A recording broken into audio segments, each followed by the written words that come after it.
তোমার পাওয়ার জন্য, তোমার একটু ভালোবাসা পাওয়ার জন্য আমি কি করিনি? আমি আমার ফ্যামিলিকে রাজি করছি, আমার আত্মীয় স্বজনকে রাজি করছি। তোমার টেনশনে পড়ে আমি 19টা দিন ঘরের এক কোনায় পড়েছিলাম। আমার নাওয়া খাওয়া ঘুম সব নষ্ট হয়ে গেছিল, কিচ্ছু করতে পারিনি। আমার এমনও সময় গেছে আমি অজ্ঞান হয়ে গেছি, আমার দাঁত পর্যন্ত লেগে গেছে তোমার টেনশনে। আর তুমি কি করলা? তুমি তোমার ফ্যামিলির অজুহাত দেখায় আমার জীবন থেকে চলে গেলা। একটা দিনও ওয়েট করলা না আমার জন্য, তারপরের দিনই তুমি কোন একটা ছেলের সাথে সম্পর্কে চলে গেলা।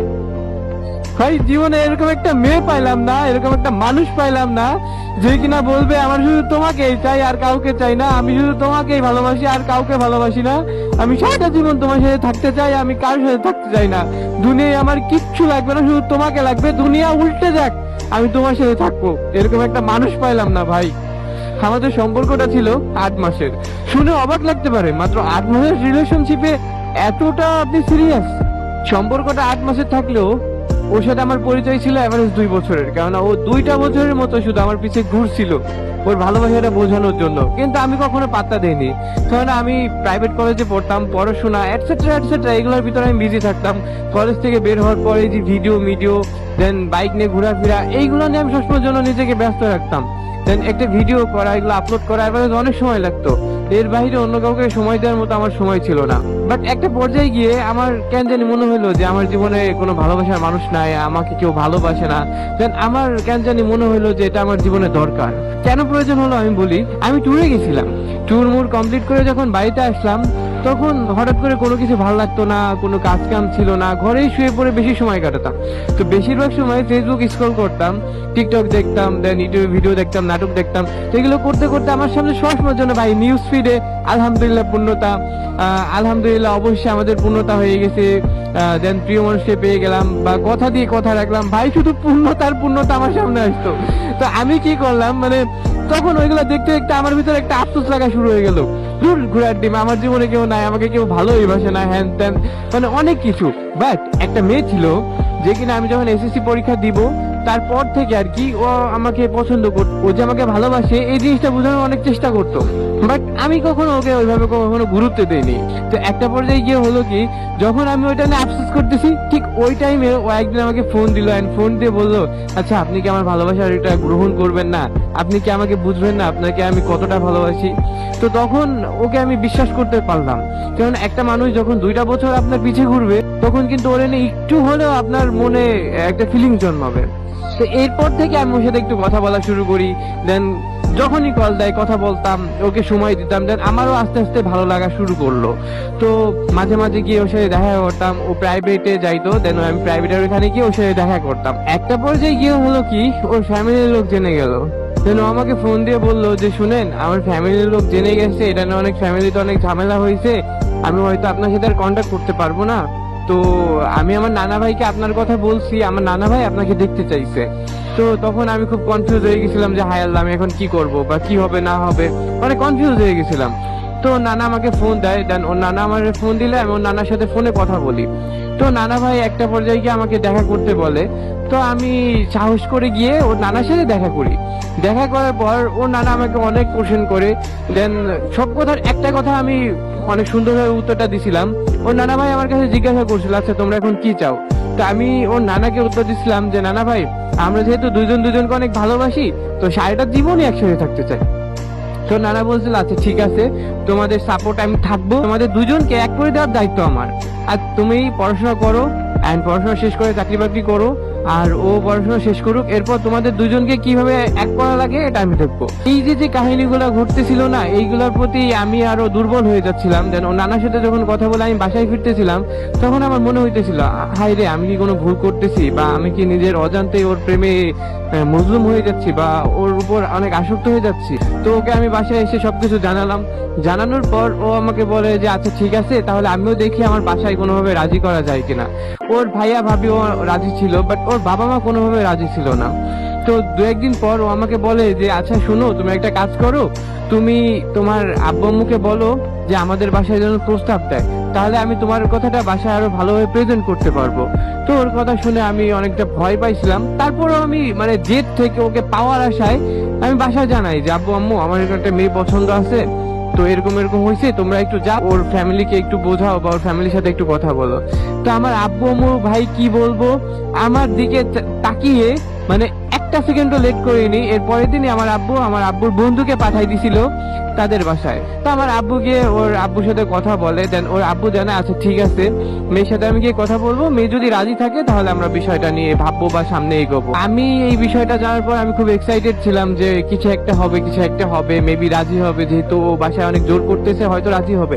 বাট ভাই, ওর বাবা যখন ওর কাছে গিয়ে জিজ্ঞাসা করছিল যে তুমি কি ওকে পছন্দ করো বা ওর সাথে কি তোমার কোনো সম্পর্ক আছে বা তুমি কি ওকে বিয়ে করবা, তখন ও নিজেই আমাকে অস্বীকার করছে। ভাই, এটা আমি রাত্রে জানার পর আমার মাথা পুরো আগুন ধরে যায় যে ও কি বললো, মানে ও আমাকে রিজেক্ট করে দিল, আমাকে না বলতে পারলো। তখন আমি সাথে সাথে ওকে ফোন দেই, এন্ড ফোন দেওয়ার পর বলি যে তুমি আমাকে না করে দিলা, তুমি আমাকে অস্বীকার করছো। তখন ও আমাকে বলে যে বিশ্বাস করো আমি তোমাকে অস্বীকার করতে চাইনি, আমাকে অনেক মারছে, আমি বাধ্য হয়ে তোমাকে না করছি। তুমি আর 2-3টা দিন আমাকে সময় দাও, আমি বাসায় যে কোনো রাজি করব, আমি তোমাকে প্রমিস করলাম আমি রাজি করব। ওর এই কথা শুনে ভাই মনে একটু বিশ্বাস পাইলাম। কিছুদিন পর ও আমাকে ফোন দিয়ে বলে যে আব্বু আম্মু কোনোভাবে রাজি হচ্ছে না, জানো আমাকে উঠতে বসতে খোঁটা দেয়, আমাকে মারে, আমি গলায় দড়ি নিবো, আমি বিষ খাবো, আমি কিচ্ছু করতে পারতেছি না, তুমি কিছু করো, তুমি আমাকে নিয়ে যাও। ভাই, ও যখন আমার এই কথাগুলো বলতো না, আমার মাথায় কোনো কাজ করতো না, আমার মাথায় সেন্সই থাকতো না। আমার মন হয়তো আমি ওকে গিয়ে তখন নিয়ে যাই। আমি আম্মুকে বললাম যে আম্মু এরকম এরকম হয়েছে, আমি এখন কি করবো বলো না। আম্মু বলে দাঁড়া দেখতেছি। আম্মু আব্বুকে বলে, তখন আব্বু আবার ওনার বন্ধুকে ওদের বাসায় পাঠায়। আঙ্কেল যখন ওই বাসায় যায় তখন ওর বাবা বলে আপনি তো আমার কথা বিশ্বাস করতেছেন না, আপনি চলুন মেয়ের মুখে শুনবেন মেয়ে কি বলে। তো আঙ্কেল গিয়ে যখন ওর সাথে কথা বলে যে মা তুমি কি ওকে বিয়ে করবা বা ওর সাথে সামনে এগোবা বা তোমরা কি দুজন দুজনকে পছন্দ করো, সত্যি কথা বলো আমাকে, সমস্যা নাই, তোমাদের কোনো ক্ষতি হবে না, ওই মুহূর্তেও ভাই ও আমাকে অস্বীকার করে। তখন আঙ্কেল এসে বাসায় বলে যে দেখো ওই দিন তোর বাবা মা বলছিল, আজকে ও আমার সামনে তোমাকে অস্বীকার করছে, তাহলে বলো তুমি কার জন্য কি করতেছো আর বিষয়টা কিভাবে এগোবে বলো। ও যদি তোমাকে অস্বীকার করে তাহলে তুমি কি বিষয়টা নিয়ে এগোতে পারবা? ভাই, এই কথাটা যখন আমি শুনলাম আমি আর মাথায় আকাশ ভেঙে পড়ছিল যে আমি কার জন্য কি করতেছিলাম। তো তখন আমি ওকে ফোন দিয়ে বলি যে তুমি আমাকে আবারও অস্বীকার বললা। তখন ভাই ও আমার জন্য কাঁদতেছিল আর বলতেছিল যে বিশ্বাস করো আমি তোমাকে অনেক ভালোবাসি, আমি তোমাকে ছাড়া বাঁচতে পারবো না, আমার শুধু তোমাকেই লাগবে, তুমি সব তুমি আসো, তুমি আমাকে নিয়ে যাও, তুমি আমার বাবা মার সামনে এসে যদি তুমি আমাকে নিয়ে যেতে পারো আমি তোমার সাথে চলে যাবো। ভাই, এটা কোনো কথা? ওর বাবা মার সামনে গিয়ে আমি কিভাবে নিব?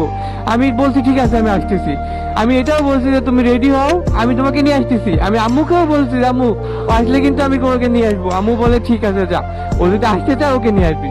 বাট ও কখনো আসতে চাইতো না ভাই, কখনো আসতে চাইতো না। তো এইগুলো নিয়ে টেনশন করতে করতে 19টা দিন আমি মানে পুরো শুকাই গেছিলাম। বাইরে গেলে মানুষ আমাকে দেখে বলতো যে তোর কি অবস্থা, তুই কি না খাওয়া ছেড়ে দিছিস, তোর চোখ মুখ এরকম ফ্যাকাশে হয়ে গেছে কেন? ভাই, আমার জানুয়ারি 3 তারিখে আমার বার্থডে ছিল, আমি বার্থডে দিন পর্যন্ত কোনো এনজয় করতে পারিনি, আমি ওই দিন পর্যন্ত কাঁদছি। মানে আমার লাইফে এত খারাপ সময় গেছে ভাই, এটা আমি বুঝাইতে পারবো না। এত পরিমাণ টেনশনে পড়ে গেছিলাম ভাই, আমার গলাতে ভাত নামতো না, খাইতে পারতাম না, গোসল টোসল কাজ কাম সব নষ্ট হয়ে গেছিল আমার। রাত্রে টেনশনে ঘুমাইতে পারতাম না, সবসময়ের জন্য কাঁদতাম ঘরে বসে আর আল্লাহ আল্লাহ করতাম যে আল্লাহ তুমি যে হোক আমাদের দুইজনকে এক করে দাও। কিন্তু আল্লাহ এক করবে কিভাবে? দুইজনের চাওয়া পাওয়া যদি এক থাকতো তাহলে আল্লাহ আমাদের এক করে দিত। বাট ভাই, ও আমার চাইতো না। আমার তখন এরকম মনে হইতো যে আমি ওকে ছাড়া বাঁচতে পারবো না, থাকতে পারবো না, আমার ওরেই লাগবে, আমার এরকম একটা পরিস্থিতি। মানে ওই মুহূর্তে শুধু আমার ওকেই চাই। তো একটা পর্যায়ে গিয়ে জানুয়ারি 8 তারিখে আমাকে SMS দেয়, এন্ড SMS দিয়ে বলে যে শোনেন, আমি আমার ফ্যামিলির বিরুদ্ধে যাইতে পারবো না, আর ফ্যামিলির বিরুদ্ধে গিয়ে আমি আপনার সাথে সম্পর্কও থাকতে পারবো না। আশা করি আমি কি বলতে চাচ্ছি আপনি ভালো করে বুঝতে পারছেন। আমি আর আপনার সাথে সম্পর্কে থাকতে পারবো না। যদি আপনি কোনোদিন ভালো কিছু করেন এন্ড যদি ভালো কিছু করতে পারেন, যদি প্রতিষ্ঠিত হইতে পারেন, তখন আমার ফ্যামিলির কাছে আইসেন, অফার দেন, তখন যদি আমার ফ্যামিলি রাজি হয় দেন তখন আপনি আমাকে পাবেন, তাছাড়া আমি আপনার হতে পারবো না। সরি, আমাকে মাফ করে দিয়েন। আপনার কিছু বলার আছে? ভাই, ও যখন এই কথাগুলো বলতেছিল না, আমি পুরো আকাশ থেকে বলতেছিলাম যে কার জন্য কি করলাম। তো আমার এইগুলো বলার পর আমাকে বলে যে আপনাকে ব্লক করে দিচ্ছি, আপনার সাথে আর আমার জীবনেও কন্টাক্ট হবে না, আর জীবনেও কথা হবে না, ভালো থাকেন, নিজের খেয়াল রাখেন। তো এই কথাগুলো বলে আমার ব্লক করে দেয়। ও একবারও আমার কথা চিন্তা করলো না যে আমি কিভাবে বিষয়টা মেনে নিব, আমি ওর ছাড়া কিভাবে থাকবো, আমি কিভাবে বাঁচবো। ভাই, ওই দিন আমি এত পরিমাণ কান্নাকাটি করতেছিলাম কি বলবো, আমার পুরো দুনিয়া অন্ধকার হয়ে গেছিল। যে মানুষটাকে এতটা ভালোবাসলাম, যে মানুষটার জন্য এত কিছু করলাম, অথচ সেই মানুষটা আজ আমারে ছেড়ে গেল, আমারে ঠকালো। আর সবচেয়ে বড় একটা অবাক লাগা বিষয় কি জানেন ভাই, আমি পরের দিন জানতে পারি যে ও অন্য একটা ছেলের সাথে সম্পর্কে গেছে, তাও ক্লাসমেটের সাথে।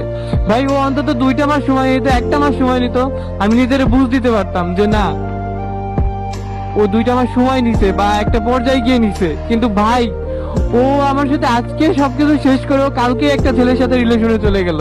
তাহলে বুঝেন ভাই কার জন্য কি করলাম। আসলে কি জানেন ভাই, ও আমার কখনো ভালোই বাসেনি, ও আমার জীবনটা নিয়ে গেম খেলছে, আমার জীবনটা নিয়ে আসলে গেম খেলছে, যেটা আমি বুঝতে পারি। তুমি নিজে থেকেই আসলা, ভালোবাসার লোভ দেখাইলা, ভালো না বেশে ধোকা দিয়ে চলে গেলা।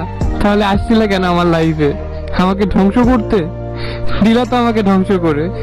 থাকো ভালো, ভালো থেকো তুমি। আসলে তুমি শুরু থেকেই আমার জীবন নিয়ে গেম খেলছো, যেটা আমি বুঝতে পারিনি। অথচ আমি একটু ভালোবাসা পাওয়ার আশায় আমার জীবনটা তোমাকে উৎসর্গ করে দিলাম, কিন্তু তুমি বুঝলা না, তুমি আমাকে বুঝলা না, তুমি আমার ভালোবাসাটাও বুঝলা না। ভালো থেকো ছলনাময়ী, ভালো থেকো নিজের জীবন নিয়ে।